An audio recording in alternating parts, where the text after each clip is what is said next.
The first part is ಮೊದಲನೆಯ part. ಈ ಕೆಳಗಿನ ಪ್ರತಿಯೊಂದು ಪ್ರಶ್ನೆ ಅಥವಾ ಹೇಳಿಕೆಗೆ 4 ಆಯ್ಕೆಗಳನ್ನ ನೀಡಲಾಗಿದೆ.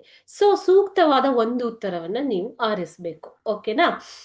ಮೊದಲನೇ ಪ್ರಶ್ನೆ, ರಾಷ್ಟ್ರೀಯ ಆದಾಯಕ್ಕೆ ಪ್ರಾಥಮಿಕ ವಲಯದ ಕೊಡುಗೆಯು ಏನಾಗ್ತಾ ಇದೆ ಅಂತ ಕೇಳಿದ್ದಾರೆ ಇಲ್ಲಿ.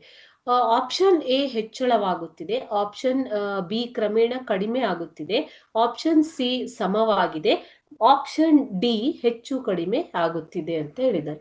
ಓಕೆ, ಸೊ ರಾಷ್ಟ್ರೀಯ ಆದಾಯಕ್ಕೆ ಪ್ರಾಥಮಿಕ ವಲಯ ಅಂತಂದ್ರೆ ಕೃಷಿ ಮತ್ತು ಕೃಷಿಗೆ ಸಂಬಂಧಪಟ್ಟ ವಲಯ. ಇದರ ಕೊಡುಗೆಯು ಹೆಚ್ಚಳವಾಗ್ತಾ ಇದೆಯಾ ಅಥವಾ ಸಮವಾಗಿದೆಯಾ, ಕಡಿಮೆ ಆಗಿದೆಯಾ ಅನ್ನೋದನ್ನ ನೀವು ಹೇಳಬೇಕು. ಓಕೆ,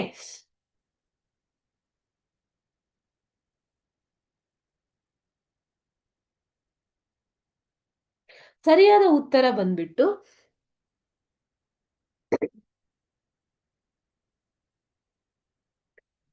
ರಾಷ್ಟ್ರೀಯ ಆದಾಯಕ್ಕೆ ಪ್ರಾಥಮಿಕ ವಲಯದ ಕೊಡುಗೆಯು ಕ್ರಮೇಣವಾಗಿ ಕಡಿಮೆ ಆಗ್ತಾ ಇದೆ. ಆಪ್ಷನ್ ಬಿ ಸರಿಯಾದ ಉತ್ತರ.